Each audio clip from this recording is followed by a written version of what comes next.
Je vais te montrer comment scraper n'importe quel site avec un seul nœud pour seulement 1/5 de centime. Et nous n'utiliserons ni Crawl Cuff the Eye, ni Firecrawl, car j'ai récemment découvert que Serper a intégré un nouvel endpoint qui permet aussi de scraper du contenu. Et c'est clairement plus simple à configurer que Crawl for AI, car même si c'est gratuit, il faut quand même l'héberger quelque part et payer pour ça.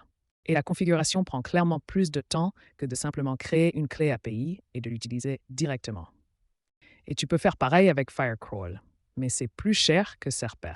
Je sais qu'il offre aussi plus de fonctionnalités, comme faire une capture d'écran ou extraire du contenu directement avec un LLM.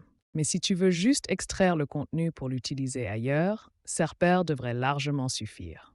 Comme tu peux le voir, le processus est super simple, car, comme je l'ai dit, on a juste un déclencheur. Je veux dire que tu peux aussi définir un planning. Mais pour ce tutoriel, on a juste un déclencheur manuel et un seul nœud. Et la seule chose à configurer ici, ce sont deux paramètres de requête. L'URL, qui est aussi optionnel. Donc, si tu veux aussi du Markdown, tu peux définir la clé include Markdown à true. Et ensuite, tu auras aussi dans la réponse une autre clé avec du Markdown, ce qui est selon moi toujours une bonne idée car tu peux aussi vérifier s'il y a un en-tête de tableau, etc. Et avant de l'exécuter à nouveau, il est important de savoir que si tu veux l'utiliser, tu dois configurer les identifiants. Et NWithen ne propose pas encore de crédentiels préconfigurés. Cela signifie que vous devez aller dans vos identifiants, puis cliquer sur Créer un identifiant. Et ici, on a besoin de l'entête Auth. Et pour cette authentification d'entête, il te faut deux choses. D'abord, il te faut le nom de l'entête et aussi la clé API. Et tu peux trouver les deux dans le tableau de bord de Serper. Donc, je suis déjà connecté, mais si tu veux aussi t'inscrire, la bonne nouvelle, c'est que tu n'as pas besoin de confirmer avec un numéro de téléphone ou autre. Et vous n'avez pas non plus besoin de saisir une carte bancaire. Vous obtenez donc 2500 crédits gratuits, ce qui est plutôt sympa, car vous pouvez explorer 1250 sites web avec ou utiliser l'API Serper pour d'autres choses comme l'analyse de SERP, les images, la recherche de vidéos, Google Scholar ou même les brevets. Mais nous allons l'utiliser pour la nouvelle fonctionnalité récemment ajoutée.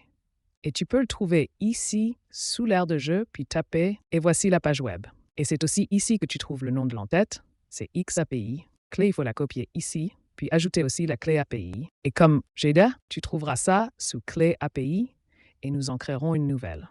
Disons pour la démo, créer. Ensuite, tu peux le copier en cliquant sur cette icône, retourner aux identifiants, le coller ici, et aussi donner un nom approprié. Disons Serper Demo. Et maintenant, si nous revenons au workflow, on peut voir que les identifiants sont disponibles ici.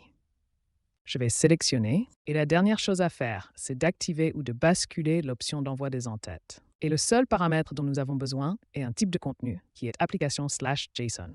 Si tu veux copier ça aussi, tu peux retourner sur le playground, aller dans l'onglet Code, choisir Curl, puis tu verras l'endpoint, ajoute un nom comme celui qu'on a copié avant, ainsi que le type de contenu application JSON et aussi les paramètres ou la charge utile. Je l'ai déjà fait. Et si on regarde la réponse, on voit qu'on a du texte ainsi que du Markdown, comme je l'ai dit avant. Mais nous avons aussi des informations comme le titre, la description, ainsi que d'autres propriétés comme la date de publication, la date de modification, la langue utilisée sur ce site, et ainsi de suite. Et on peut aussi voir en bas qu'on n'a payé que 2 crédits pour ça. Donc, si on regarde à nouveau les tarifs sur le site de Serper, on voit qu'il propose 4 formules différentes. J'ai pris comme exemple le plan de démarrage, où pour $50, tu obtiens 50 000 crédits, soit l'équivalent de 25 000 pages si on l'utilise juste pour extraire du contenu. Et si on fait le calcul, on voit qu'on ne paye qu'un cinquième de centime, ce qui est vraiment bas selon moi. Et je n'ai trouvé aucune autre solution aussi économique. À part ça, un autre avantage si tu utilises Serper pour crawler du contenu, c'est que tes crédits sont valables pendant 6 mois.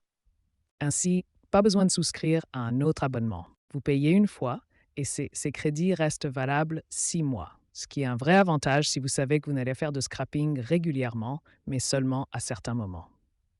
Voilà pour la vidéo. Si vous avez des questions, n'hésitez pas à les laisser en commentaire et on se retrouve dans la prochaine vidéo.